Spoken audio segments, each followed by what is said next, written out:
Hello, Jana. Hi, Deja. And welcome to Talking with Deja Blaise. Yay!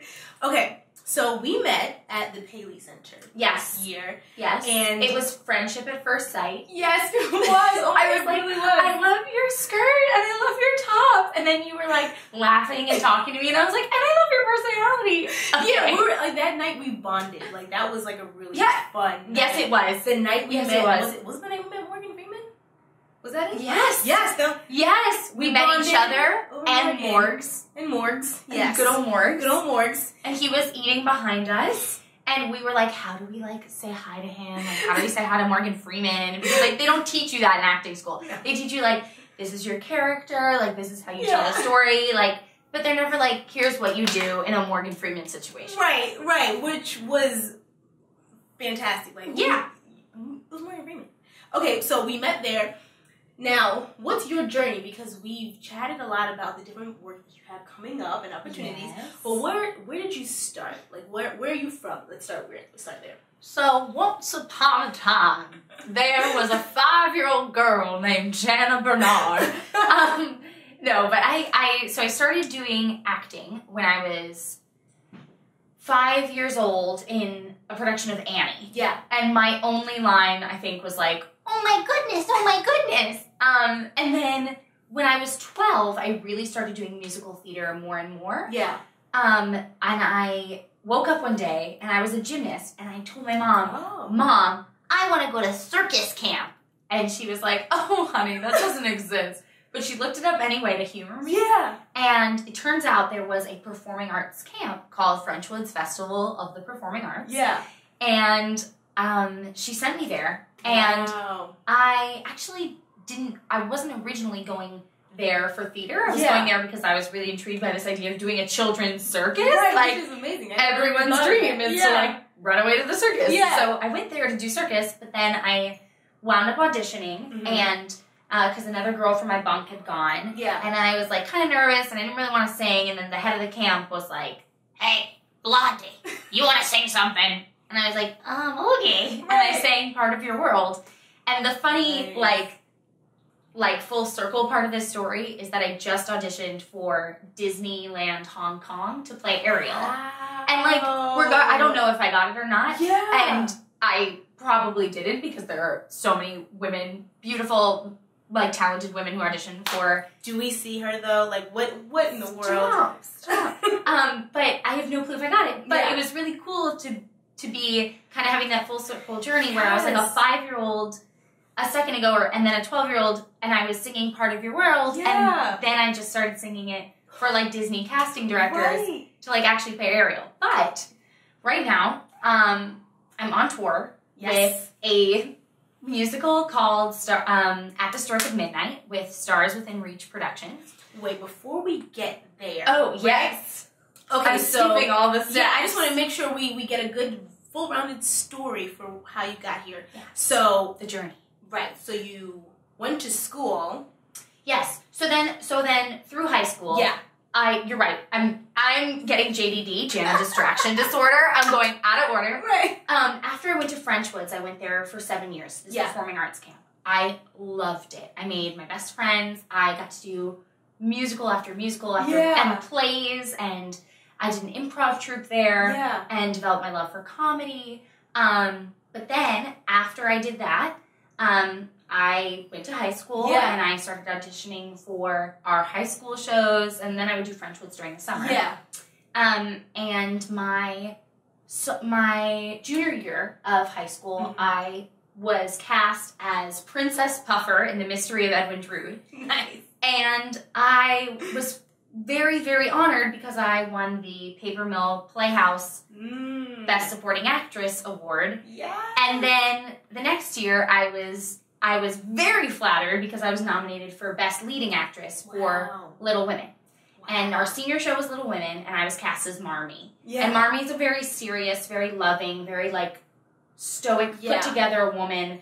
And I'm a comedic actress, so I was like, I asked my director, I remember asking him, I was like, can I give Marmee an accent? And he was like, no, Jana. Right. That's no, not you what can't. This is. And my brother said something to me, which I will never forget, which is I was like complaining about how the role like was too serious and there wasn't anything funny about it. So how was I gonna like steal the show kind of thing? And it was so irksome to me because I was like, because it's out of your it was very out of my comfort zone. Yeah, just to be a mother, a loving mother who was from colonial era and the head of the household. And he said, "Why don't you stop trying to focus on making her funny and just focus on making her real?" And I was like, yes, brother. Like, good advice. Right. So then I did, and that my senior year, I actually lost a friend of mine to suicide. And Marmee in the show Little Women, she loses her daughter. Yeah. And so there was a point where I was kind of healing alongside the character that I was playing. And I was mourning while my character was mourning. Right. And it gave me kind of an outlet to be, and I allowed myself to be sad in that role. And I think it resonated with people because I was, for the first time, allowing myself to be, as an actress, and probably also fully as a human, vulnerable. And I was very happy and that I got nominated for the Best Leading Actress for Paper Mill for New Jersey. And what wound up happening was I won. Yeah! Yay! And I just started crying when I got that award because I was so happy, but also it was I was more happy, not that I got this award for Best Leading Actress, but that I like felt as though I had really been awarded for connecting honestly and truthfully and as a person and as an actress, allowing myself to go there. Oh. So then the depth of the craft. Yes. God bless the craft. The craft of acting, mac and cheese, it's all the crafts. But it served as like therapy for you. Yes. Yeah. Yes, it absolutely did. Yeah. And I think that with each new character, and I'm sure you felt this before too, is that I of course like entertaining people. I love to make people laugh. I love to make people entertained, and I love doing showbiz because your cast becomes a family. Right. But more so, I think that the really cool thing about acting is once you live in another person's shoes, your understanding of another person's journey becomes better, and you become a more empathetic person. Yes. But you also wind up allowing yourself to kind of unlock different parts of who you are. Right. Given the freedom that you're allowed to play whoever you want to be now. Exactly. That was poetic. We'll be right back with a commercial break so you can like sit down, take that in, kids. No, but I'm serious. It's true, yeah. That's so true. Exactly. It's true because there are certain things that just society and life and just people's life experiences can make them feel as though they're inhibited in certain ways. But when you're acting, it opens up a world of possibilities for you. It's amazing. I think it was so great. Yeah. So, to fast forward to college, what happened with winning the Best Leading Actress in New Jersey for Paper Mill? Yeah. Which was given to me by Jesse Eisenberg, who was in The Social Network. Yes. And he said something very funny to me before I got the award. He was like, "You're gonna get it," and I thought he was just being nice. So I was like, thank you so much, And he was like, "No, you're going to get it." And I was like, wow, this is so nice of this guy that he believes in me. I didn't think I was going to get it, especially a second year. I was like, there's no way this is going to happen. All the other girls are far more talented and amazing. And then after I won the award, I was like, Jesse, how did you know I got it? And he was like, I know, I looked. And he was presenting it. So I was like, great. That's funny. But he was like, I know you got it. I knew from the beginning. A little more profound. Yeah. It was like in the stars. Exactly. No. He looked at the paper. Right. But then that allowed me to compete in the national competition on Broadway at the Minskoff with all these other high schoolers who were competing for a scholarship to NYU. Yeah. And one of those high schoolers was Eva Noblezada, who ultimately went on to be Miss Saigon. Yes. Now on Broadway. And that whole experience was just phenomenal. I made friends with her and with all these other people, and a lot of those people I still talk to today, and that was phenomenal. Then I went to American University for musical theater. Yay! Yay, AU! Woo! And I loved it. And I loved it, and it was a BA program because I wanted to be learning other subjects as well as musical theater. Yeah. Because I think that the more you know, this is my personal opinion. Yeah. This is my tea for time. I think that the more you know about different subjects in life, the more it can seep into your different characters, and the more you can kind of like pull this piece of knowledge and that piece of knowledge from different life experiences you've had, and then you can weave them into the characters you create and kind of coalesce them with who you're trying to create. Yeah. So my sophomore year of college, I did the Disney College program.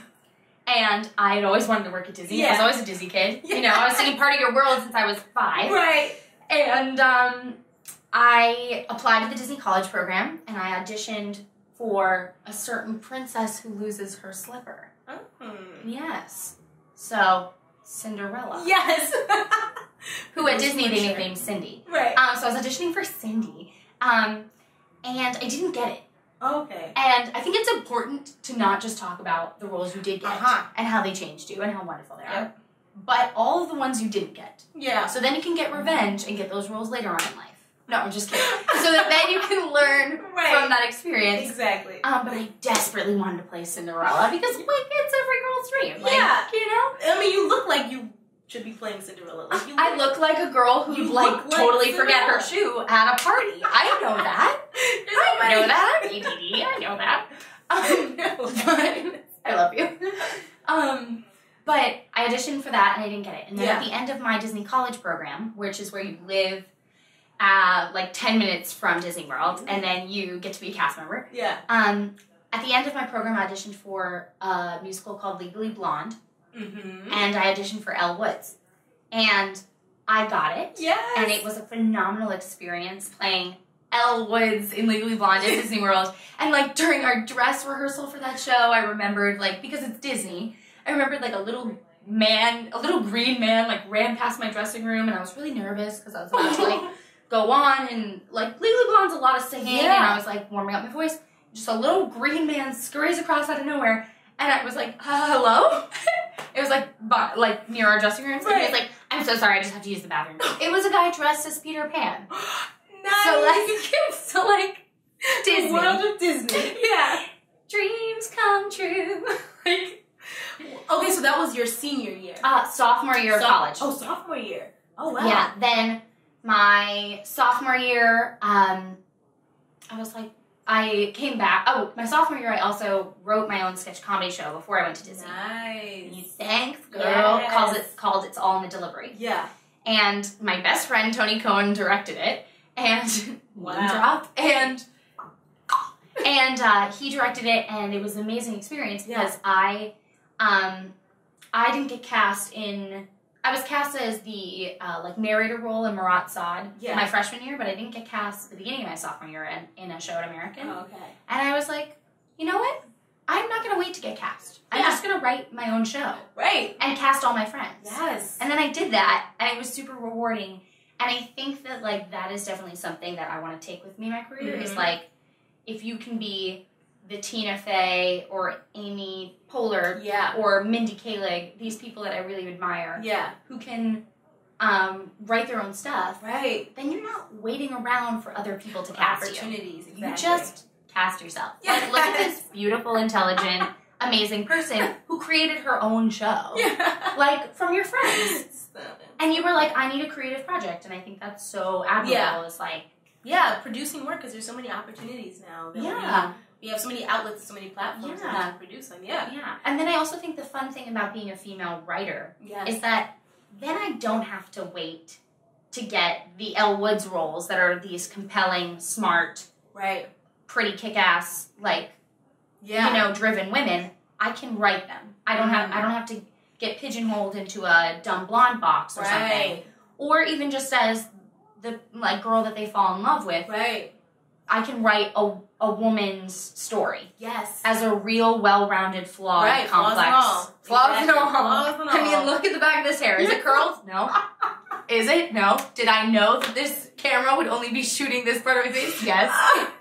Flaws and all. You are hilarious. Thank you. Yes, transparency. Yes, transparency. Bringing back the curtain. But yeah. So, okay. Yeah. So you produced your own show. Now, okay, once you graduated, because you didn't graduate that long ago, right? No, I graduated this May. Yes. Yeah. So, like, this Woo! is... Yeah, and I'm a since real person. then... Yes, you are. Yes, you are. Thank God. So since then, though, you've been cast in a multitude of productions. Like, tell us a little bit about, like, this experience after graduation. So, thank you. You're wonderful. So I got cast right before I graduated for American. I auditioned for a musical called Bonnie and Clyde. Mm-hmm. And the production team was awesome. They're a company called Monumental Theater Company. Mm-hmm. And they're a new up-and-coming theater company in D.C. with super talented, passionate people. And they cast me as Blanche in Bonnie and Clyde. Nice. And our show got great reviews, and I loved it. And I got to tap into my southern, sassy, woman. Yes. Like,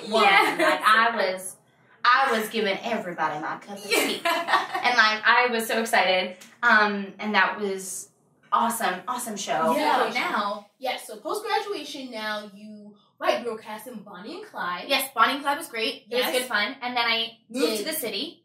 Yes. I moved to the city, and I was like, I'm going to do it. I'm going to go to the Big Apple. Yeah. And you were in Jersey. Well, I was living in D.C. Right. For Bonnie and Clyde. Yes. And then moved to the city. I was lucky enough to have gotten my apartment for those people who are actors wanting to come to the city. Because I was talking to another girl who I'd seen a lot of the same auditions. Mm-hmm. And she was super nice. And I was talking to her, and I was like... I was making sure, sorry. No, you're good. You're good. Hello, world. I was talking to her, and I was saying that I wanted to move to the city and whatever. And she was like, "Oh, like, do you want a place on the Upper West Side? I have my apartment's free." So it does help you to be nice to people at auditions, because you could get their apartment on the Upper West Side. Yes, that just so happens to be available. It was super awesome, wow. And her roommate is super sweet. She's in musical theater, so we get along. Awesome. Yeah. Okay, and then now you got an apartment, you got the place. And I got cast that summer in a sketch comedy show at the Pit called Holy Shatner. And I auditioned at a cafe. Yeah. And I did a couple character voices that were like super weird. And I just kept kind of talking like that. And like part of me wants to go, my dream is to be a Broadway actress and be at the Tony Awards someday. Right. But part of me really would just love to be on the cast of SNL. Ah, yes. And then I got to shoot for SNL, just as featured background, but it was super fun. Wow. To be on set. Yeah. To be on set, which is something that I want to do someday. Yes. For real, was amazing. That's so cool. And literally everything that was on that set or like in that building. Yeah. I was like, that's the toilet of SNL. I was like, that's the door in SNL. Right. That's the doorman for SNL. And he's like, I can hear you. Like, why are you freaking out? Right. But yeah, so I did the sketch comedy show at the Pit. It was awesome. I loved that. And then I got cast in this tour. Yes. Which is going on still. We have our last show this Friday. Yeah. And I got cast as Martha Wimple, so I got to originate a role in this musical, which is like a Christmas holiday musical. I fall in love with an elf, and it's great because I'm Jewish, so I get to celebrate Christmas in this musical, which is great. There you go. Also, happy Hanukkah. And then I just auditioned for Assassins, a production of Assassins in Brooklyn. And that was really cool. Yeah. And my musical director from American, who directed me, I was Jenny in Three Penny Opera at American. And it was fun. I got to be on a swing. He actually was musically directing Assassins. And so I walked into the room, and I think that is another thing that I would like advise to people trying to get started is just like be nice to everyone. Right. It takes 2 extra seconds to be nice. Yeah. It takes, like, literally a half a second to smile. Right. And you will get more jobs if you are the girl who is so nice and a pleasure to work with and always comes to work with a smile. as opposed to, nobody wants to work with a diva. I think that there are a lot of people who, like, idolize these divas and whatever, but, like, I don't have time for that. I don't think anyone does, and I don't think anybody actually wants to work with them. Right. If you can come to work 5 minutes earlier and just show up and just say that I'm prepared, and also just, you don't have to, like, be friends with everybody, but if you can just be nice to all of your... Right. And that's, like, why you get all these cool opportunities, too. It's because, like, you're a beautiful, talented girl, but, like, you also... She's like a ray of sunshine. So, so I auditioned for an assassin. Got cast as Squeaky Fromm, the assassin, who tried to assassinate Gerald Ford. And at the same time, this past weekend, I was at callbacks for a new musical called With Love, Marilyn. Nice. And I was auditioning to be the understudy for Marilyn Monroe. Ooh. And I got tagged on Facebook about auditions for this role by a friend of mine who's a producer and an actor, and he tagged me in this on Facebook because the girl who's playing Marilyn Monroe, who's wildly talented and nice and beautiful, she put it on her Facebook page, and he tagged me. And I think this is another thing I'm learning is, like, Facebook is for actors, I think, our LinkedIn. Good networking. It's good networking, and I think that you can totally use it to your advantage, and, like, really take advantage of if you meet another actor at an audition, like messaging them, or you know, because you don't know who you're going to be reading with at that callback. And if you have a friend there who you've already bonded with, and you message them on Facebook, and you're like, hey, you're a great actor, and are you reading for the part of Prince Charming? I'm reading for Cinderella. Like, want to go over lines before the audition? Like, you can use that to your advantage. But I auditioned for Marilyn. I watched all of the Marilyn documentaries. I watched all of her movies. I studied the pattern of her speech. It's very high-pitched in the middle. And then she opens her eyes a lot. And it's, like, bizarre. Took a lot of character research. And I auditioned. And they were such a lovely production team. And I got cast. Oh, congratulations! Thank you! So I will be understudying Marilyn Monroe in a new show called With Love, Marilyn. Wow. And I'm very, very excited about it. And that comes out next year as well? Well, or that I start rehearsing for that in January. Yeah. And it's a one-woman show, so I learn the whole show. Like, I think it's like something like 11 songs, maybe. Wow. And then all of the lines. And it is really exciting, and that is so cool. Thank you. And I was joking because, like, on the one hand, I'm gonna start playing a woman who tried to kill a president in Assassins, and then on the other hand, I'm gonna try and start playing a woman who slept with the president. And I'm like, hey, acting. But I'm really excited. Yeah. For both of these shows, and I'm basically I start rehearsals for Assassins at the end of January. Yeah. It's in Brooklyn, the year 2020, random plug. And then February, March we perform. Yeah. And then I will be starting understudy rehearsals, I guess, in January. Yeah. And I'm really excited about this team and the woman who's playing Marilyn. I'm, like, really excited to start working with her. That's so good. So, okay, so when this comes out, we'll be able to give all the details about times, locations, and just details about tickets, the shows, and I guess if I was going on for Marilyn for whatever theater, I would know in a shorter amount of time. Yeah. But Assassins, I will be performing in February and March. And And so, at what theater? Theater 2020. Okay. Nice. So I'm excited, and I'm now currently looking for an agent and manager. If you're out there. So, you, manager who's watching, who's laughing at me.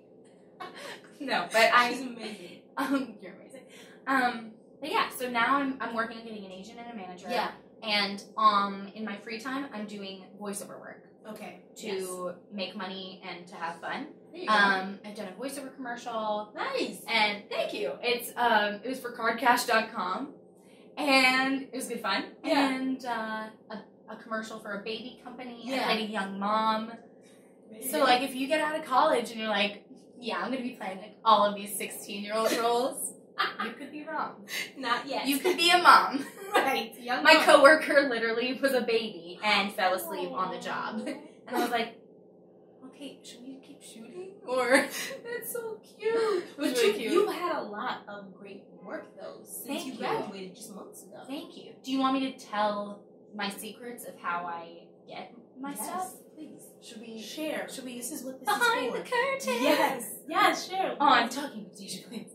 I'm on lots of casting websites. Okay. The ones I like best Yeah. are casting networks, especially for background work. Mm-hmm. I got to be in a film shoot as a featured sorority girl in a scene for a new film coming out in 2018 called Nighthawks.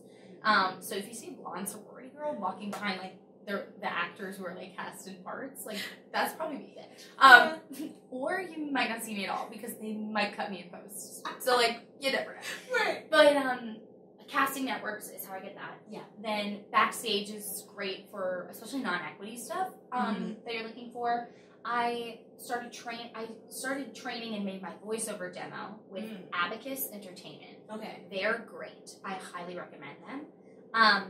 And they made my demo for me. Yeah. And they wrote my lines for me. Oh, nice. So they personalized it. Right.